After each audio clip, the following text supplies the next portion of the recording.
ભાવનગર નાગરિક સહકારી બેંકના 70મા સ્થાપના દિન નિમિત્તે વિવિધ કાર્યક્રમો યોજાયા હતા, જેમાં આજ રોજ ડોનર ચોકમાં આવેલા બ્રાન્ચ ખાતે બ્લડ ડોનેશન કેમ્પ, અક્ષરવાડીના સંત યોગમુનિ સ્વામી તથા શ્રીજી ચિંતન સ્વામી તથા આગેવાન મહેમાનોના હસ્તે દીપ પ્રાગટ્ય કરવામાં આવ્યું હતું।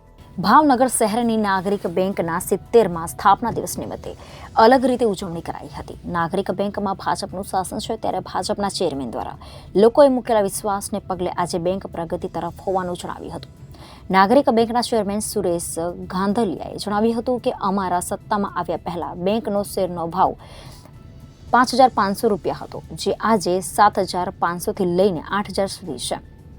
એમપીએ 8.50% હતું, તે આજે ઘટીને 7.25% થયું છે, જે અમારી સફળતા છે। વર્ધમાન બેંકમાં 3.5 કરોડ અટવાયેલા હતા, તેમાંથી અમે 1 કરોડ 2-4 દિવસમાં પ્રાપ્ત કરીશું।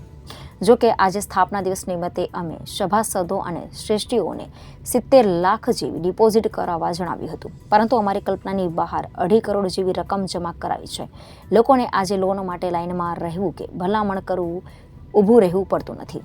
આજે અમારા બેંકના ચેરમેન પ્રવાસીજી ઓહેલ, વાઇસ ચેરમેન સુરેશભાઈ રાણલા, અમારા પક્ષના નેતા કિશોરભાઈ, શિક્ષણ સમિતિના ચેરમેન શિશિરભાઈ, અમારા જનરલ મેનેજર વેગર સાહેબ,